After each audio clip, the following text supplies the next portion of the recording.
Because the truth is, every time you wait to feel ready, disciplined, confident, or inspired, you are silently voting for the life you say you hate. You are rehearsing weakness. You are training delay. You are teaching your mind that comfort is authority and impulse is king. And that single habit will quietly cost you everything. Jim Rohn understood this long before social media turned self-improvement into entertainment.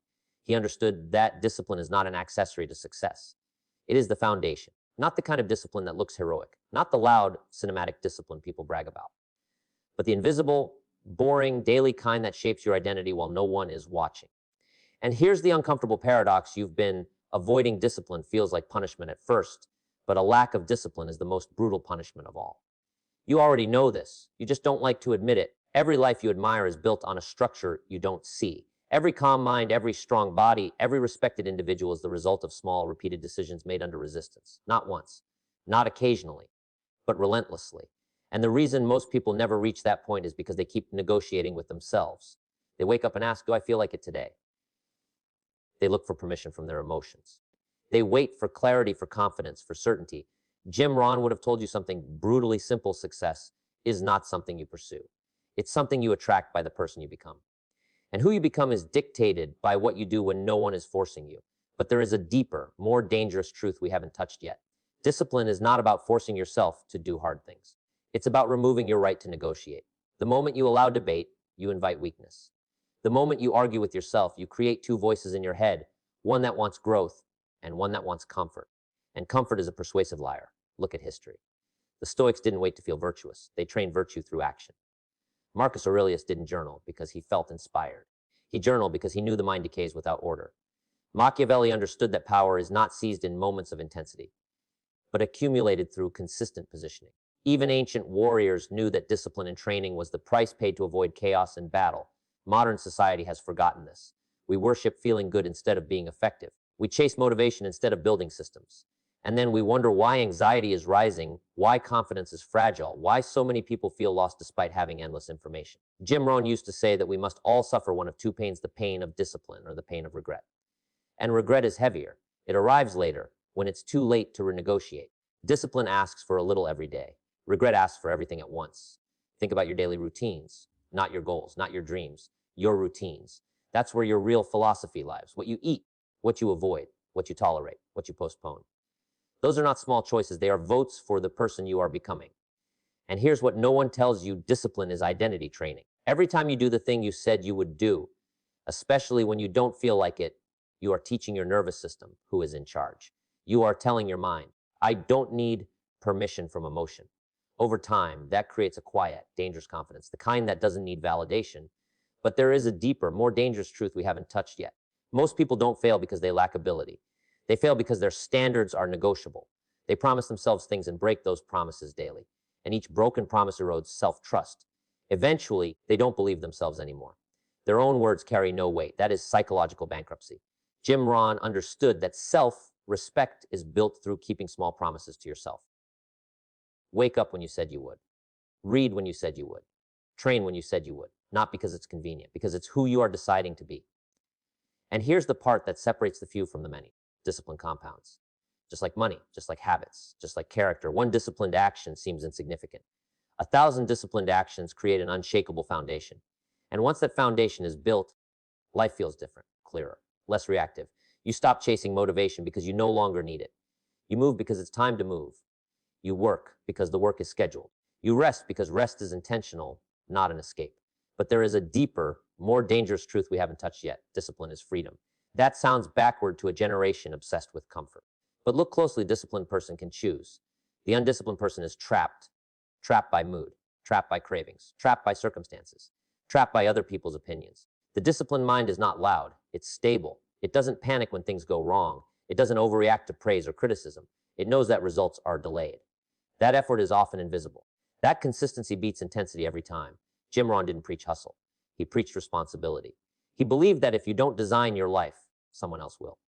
If you don't control your schedule, distractions will. If you don't manage your mind, emotions will manage it for you. And discipline is the mechanism of that control. Look at your environment. Your habits are not random. They are responses to what you've allowed around you. Discipline sometimes means removing things, not adding more. Removing noise, removing excuses, removing people who normalize mediocrity, removing habits that feel harmless but steal momentum. And here's the uncomfortable part: discipline will make you lonely at first. When you stop indulging in the same distractions, when you stop complaining and start executing, when you stop explaining yourself, people will feel uncomfortable around your consistency. Not because you're doing something wrong, but because your discipline highlights their avoidance. But there is a deeper, more dangerous truth we haven't touched yet. Your future self is watching you right now. Not in a mystical sense, in a practical one. Every action you take today is a message sent forward in time, and that future version of you will either thank you or resent you. Jim Rohn believed that life doesn't get better by chance. It gets better by change. And change is always preceded by discipline, not dramatic change. Boring change, repetitive change, the kind no one claps for. You don't rise to the level of your goals, you fall to the level of your systems. And discipline is the system beneath all systems. The disciplined person doesn't need to announce their goals. Their calendar already reveals them. Their body reveals them. Their bank account reveals them. Their relationships reveal them. Discipline leaks into everything. And here's something most people miss: discipline sharpens intuition. When your mind is not constantly negotiating, it becomes clear. Decisions become simpler. You stop overthinking because your standards decide for you. But there is a deeper, more dangerous truth we haven't touched yet. Without discipline, talent decays. Intelligence becomes arrogance. Potential turns into bitterness. You've seen it. People who talk about what they could have been. People who blame circumstances. People who confuse awareness with action. Jim Rohn warned about this quietly. He knew that knowledge without discipline becomes a burden. You know what to do, but you don't do it. And that gap creates guilt. Over time, guilt becomes resentment. Resentment becomes cynicism. And cynicism poisons the soul. Discipline closes that gap. It aligns knowing with doing. It turns philosophy into practice. And here's the brutal simplicity of it all. Discipline is a decision you make once and then honor daily. You don't wake up every day deciding whether to be disciplined. You decide who you are, and then you act accordingly. This is why discipline feels hard at first. You are killing an old identity, one that negotiates, one that delays, one that waits for permission. That identity will fight back. It will use logic. It will use emotion. It will use exhaustion as an excuse. But if you stay consistent, it weakens. But there is a deeper, more dangerous truth we haven't touched yet. The world does not reward potential. It rewards output, quietly, ruthlessly. And discipline is the bridge between the two, not talent, not passion, discipline. Jim Rohn wasn't telling people to be extreme. He was telling them to be consistent, to do the simple things every day that most people won't, to read when others scroll, to save when others spend, to train when others rest, to think when others react. And over time, something shifts. Discipline stops feeling like effort. It starts feeling like alignment, like integrity, like peace. Because when you trust yourself, the world becomes less threatening. You don't need motivation videos. You don't need external validation. You become internally governed. But there is a deeper, more dangerous truth we haven't touched yet. If you don't discipline yourself, life will do it for you. Through failure, through regret, through missed opportunities, through watching others live the life you wanted. And that discipline is far harsher. So the question is not whether discipline is worth it. The question is whether you are willing to pay the price now or pay a much higher price later. Jim Rohn believed that personal development is the highest investment because everything else responds to who you become. Your income, your relationships, your confidence, your freedom, and discipline is the gateway to becoming. So start small, but start today, not tomorrow, not when you feel ready, today. Decide one thing you will do daily, regardless of mood. One promise you will keep, and then protect it fiercely, because that small act is not about productivity. It's about identity. And remember this, the disciplined life is not loud. It doesn't announce itself. It compounds in silence. You thought your problem was motivation. You thought you needed inspiration. But now you see the truth. And the moment you accept it, your life begins to change. Because understanding discipline and living it are separated by something far more brutal than ignorance. They are separated by resistance. Daily resistance. Quiet resistance. The kind that doesn't scream at you, but whispers reasonable excuses. This is where most people collapse. Jim Rohn knew that the second phase of discipline is not action. It's maintenance. Anyone can start strong. Anyone can feel powerful for a week, a month, even a year. But discipline isn't proven when life is clean. It's proven when life becomes chaotic, boring, unfair, or painful, and you don't change your standards. Most people don't lose their way dramatically. They leak slowly. They relax one habit, then another. They tell themselves they've earned a break. And without noticing, they drift back into the identity they swore they outgrew. This is the silent decay Jim Rohn warned about, because discipline is not something you have. It's something you practice. The moment you assume it's permanent, it begins to slip. The moment you identify as disciplined, instead of someone who acts with discipline, complacency sneaks in. And here is the darker truth: success tests discipline more than failure ever will. Failure humbles you. It sharpens you. It forces correction. Success does the opposite. It seduces. It tells you the rules no longer apply. It convinces you that you are the exception. History is filled with people who survived chaos but were destroyed by comfort. Jim Rohn understood that discipline must scale. The discipline that got you out of poverty will not be the discipline that keeps you wealthy. The discipline that built your confidence will not be the discipline that protects your character. As your life expands, your standards must tighten, not loosen. But there is a deeper, more dangerous truth we haven't touched yet. Discipline is not just personal, it's social. The moment you become disciplined, your environment begins to resist you, not openly, subtly. Friends question your intensity. Family misunderstands your boundaries. Society labels you too serious, too extreme, or obsessed. This is where many people fold, not because discipline is hard, but because isolation is. Jim Rohn knew that discipline requires selective association. You cannot live a disciplined life while constantly explaining yourself to undisciplined minds. Every explanation drains energy. Every justification weakens resolve. This is why truly disciplined people become quieter over time. They stop convincing. They stop announcing. They let results speak. Silence becomes armor. And understand this clearly, discipline will cost you relationships, not because you changed, but because you stopped participating in shared dysfunction. But there is a deeper, more dangerous truth we haven't touched yet. Discipline reveals power dynamics. When you are undisciplined, the world controls you. Deadlines control you. Emotions control you.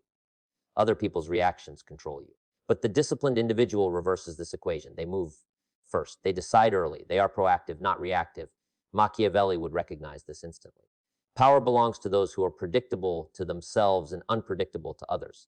Discipline makes your inner world stable, so your outer moves become deliberate. Jim Rohn wasn't teaching people how to dominate others.